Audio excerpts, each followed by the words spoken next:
শেষ পর্যন্ত ওপর মহল থেকে অর্ডার এলো, ভয়কে সত্যি করে কলকাতায় নামছে প্যারামিলিটারি ফোর্স। ওপর মহল মানে এখানে কোনো প্রশাসন নয়, এই অর্ডার এসেছে খোদ কলকাতা হাইকোর্ট থেকে।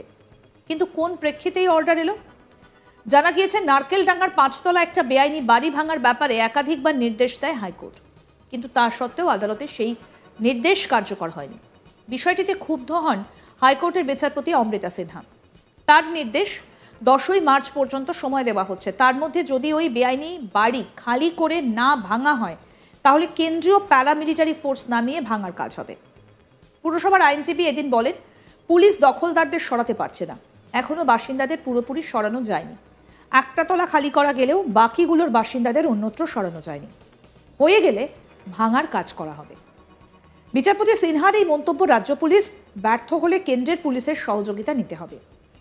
এদিন কলকাতা পুরসভার বড় 3 নম্বরের এক্সিকিউটিভ ইঞ্জিনিয়ার রিপোর্ট দিয়ে আদালতে জানান, বাসিন্দারা জোর করে দখল করে বসে রয়েছেন, সরানো যাচ্ছে না। নারকেলডাঙ্গা পুলিশ জানিয়েছে ওই বাড়িতে নোটিশ দেওয়া হয়েছে বালি খালি করতে এবং ভাঙার কথা জানানো হয়েছে। পাশাপাশি আদালতের কাছে আরও কিছুটা সময় দেওয়ার আর্জি জানান পুরসভা এবং পুলিশের তরফের আইনজীবীরা। পুলিশ এবং পুরসভা অনুরোধ করার জন্য বিচারপতি জানান 10ই মার্চ পর্যন্ত সময় দেওয়া হচ্ছে। তার মধ্যে যদি ওই বেআইনি বাড়ি খালি করে না ভাঙা হয়, তাহলে কেন্দ্রীয় প্যারামিলিটারি ফোর্স নামিয়ে ভাঙার কাজ হবে। এদিন শুনানিতে পুরসভার আইনজীবী ওই বাড়ির কিছু ছবি দিয়ে বলেন, জবরদখলকারীদের জন্য ভাঙা সম্ভব হয়নি, আরেকটু সময় দেওয়া হোক। তাতে ক্ষুব্ধ বিচারপতি বলেন, আরেকটু সময় দেওয়ার কোনো কারণ দেখছি না, পুলিশ কিছুই করতে পারছে না। 7 দিনে শুধু 5 তলার ছাদ ভেঙেছেন, 5 তলা ভাঙতে 1 বছর সময় লাগবে নাকি? আপনার লোকের বাকি 6 দিনে কি করছিল সেখানে আপনার লোকেরা? পুরসভার আইনজীবীর বক্তব্য, আমরা কি করতে পারি? পুরসভা শুধু ভাঙার কাজ করতে পারে, যারা বাধা দিচ্ছে তাদের গ্রেফতার করতে হবে। আমাদের প্রতিনিধি মানুষ নস্কর কি প্রতিবেদন তুলে ধরেছেন এই ঘটনায়, শোনাবো আপনাদের। নারকেলডাঙ্গা থানা এলাকায় একটি অবৈধ 5 তলা বাড়ি ভাঙার নির্দেশ দিয়েছিল কলকাতা হাইকোর্ট, কিন্তু কলকাতা হাইকোর্টের সেই নির্দেশ এখনো পর্যন্ত পালন না করায় ক্ষুব্ধ বিচারপতি অমৃতা সিনহা।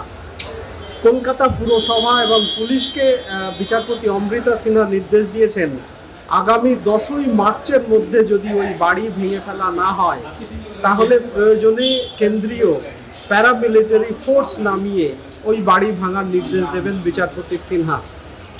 বিচারপতি অমৃতা সিনহার পর্যবেক্ষণ, রাজ্য পুলিশ যদি ব্যর্থ হয়, তাহলে কেন্দ্রীয় পুলিশ দিয়ে ওই কাজ করতে হবে।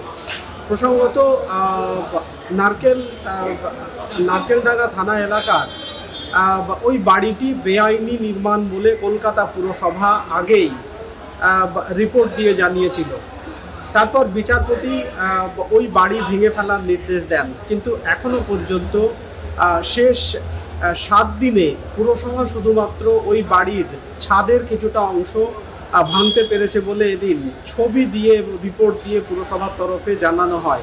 তারপরেই ক্ষুব্ধ বিচারপতি অমৃতা সিনহার নির্দেশ, আপনারা 5 তলা বাড়ি ভাঙতে কি 1 বছর সময় নেবেন? 7 দিনে শুধুমাত্র ছাদের কিছুটা অংশ ভাঙা হয়েছে এবং তার ছবি আদালতে দেওয়া হয়েছে।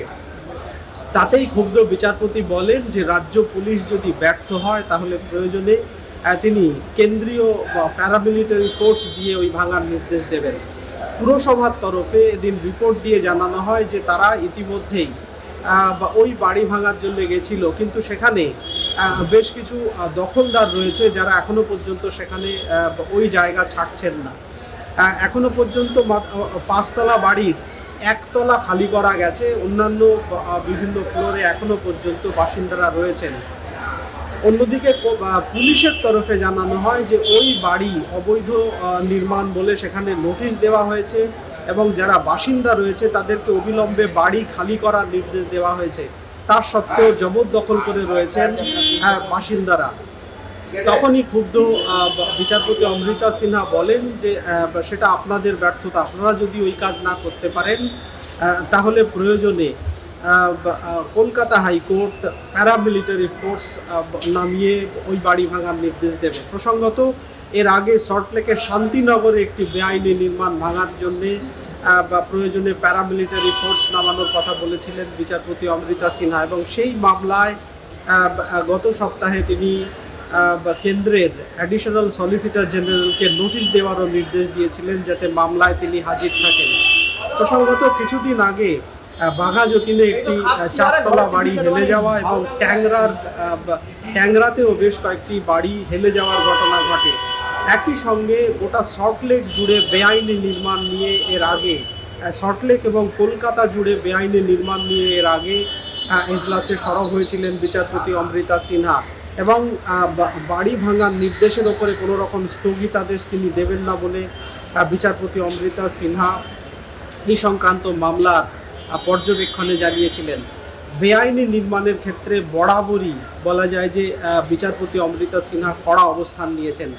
নারকেলডাঙ্গা থানা এলাকায় ৩ নম্বর বোরোতে বেআইনি নির্মাণ রয়েছে। ইঞ্জিনিয়ার পুরসভার ইঞ্জিনিয়ার তিনি রিপোর্ট দিয়ে এই তথ্য দেন আদালতকে। তারপর বিচারপতি অমৃতা সিনহা ওই বাড়ি বেআইনি বলে ভাঙার নির্দেশ দেন পুরসভা এবং পুলিশকে। পুরসভার বক্তব্য যে তারা বাড়ি ভাঙতে গেলেও পুলিশের সহযোগিতা ঠিকঠাক পাওয়া যাচ্ছে না। তখনই ক্ষুব্ধ বিচারপতি বলেন যে প্রয়োজনে যারা জোর জবরদস্তি দখল করে রয়েছেন প্রয়োজনে তাদের গ্রেপ্তার করতে হবে এবং যদি পুলিশ এই কাজে ব্যর্থ না হয়, পুলিশ যদি সমর্থ না হয়, তাহলে প্রয়োজনে কেন্দ্রীয় প্যারামিলিটারি ফোর্স নামানো হবে এবং প্যারামিলিটারি ফোর্স নামিয়ে ওই বাড়ি ভাঙার নির্দেশ দেবেন বিচারপতি। আগামী 10ই মার্চ পর্যন্ত এদিন পুরসভা এবং পুলিশের তরফে বেশ কিছুটা সময় চাওয়া হয়। তখনই বিচারপতি আগামী 10ই মার্চ পর্যন্ত সময় দিয়েছেন। 10ই মার্চের মধ্যে পুরসভা এবং পুলিশ যদি ওই কাজ না করতে পারে প্রয়োজনে কেন্দ্রীয় প্যারামিলিটারি ফোর্স দিয়ে বাড়ি ভাঙার নির্দেশ দিয়েছেন বিচারপতি। 10ই মার্চ ফের এই মামলার শুনানি রয়েছে। শেষ পর্যন্ত ওপর মহল থেকে অর্ডার এলো, ভয় সত্যি করে কলকাতায় নামছে প্যারামিলিটারি ফোর্স। ওপর মহল মানে এখানে কোনো প্রশাসন নয়। এই অর্ডার এসেছে খোদ কলকাতা হাইকোর্ট থেকে। কিন্তু কোন প্রেক্ষিতে এই অর্ডার এলো? জানা গিয়েছে নারকেলডাঙ্গায় 5 তলা একটা বেআইনি বাড়ি ভাঙার ব্যাপারে একাধিকবার নির্দেশ দেয় হাইকোর্ট, কিন্তু তা সত্ত্বেও আদালতের সেই আদেশ কার্যকর হয়নি। বিষয়টিতে ক্ষুব্ধ হন হাইকোর্টের বিচারপতি অমৃতা সিনহা। তার নির্দেশ 10ই মার্চ পর্যন্ত সময় দেওয়া হচ্ছে। তার মধ্যে যদি ওই বেআইনি বাড়ি খালি করে না ভাঙা হয় তাহলে কেন্দ্রীয় প্যারামিলিটারি ফোর্স নামিয়ে ভাঙার কাজ হবে। পুরসভার আইনজীবী এদিন বলেন পুলিশ দখলদারদের সরাতে পারছে না, এখনো বাসিন্দাদের পুরোপুরি সরানো যায়নি। একটা তলা খালি করা গেলেও বাকিগুলোর বাসিন্দাদের অন্যত্র সরানো হয়নি, ফলে ভাঙার কাজ করা হবে তাদেরকে সরানো হয়ে গেলে। বিচারপতি সিনহার মন্তব্য, রাজ্য পুলিশ ব্যর্থ হলে কেন্দ্রের পুলিশের সহযোগিতা নিতে হবে। এদিন কলকাতা পুরসভার বড় 3 নম্বরের এক্সিকিউটিভ ইঞ্জিনিয়ার রিপোর্ট দিয়ে আদালতে জানান বাসিন্দারা জোর করে দখল করে বসে রয়েছেন, সরানো যাচ্ছে না। নারকেলডাঙ্গার পুলিশ জানিয়েছে ওই বাড়িতে নোটিশ দেওয়া হয়েছে বাড়ি খালি করতে। আরও আপডেট পেতে দেখতে থাকুন আজ তাক বাংলা। সাবস্ক্রাইব করুন, নোটিফিকেশন পেতে বেল বাটন অপশন প্রেস করুন, হোয়াটসঅ্যাপে ফলো করুন আজ তাক বাংলা। ভিডিওটা লাইক করুন, শেয়ার করুন, কমেন্ট করুন।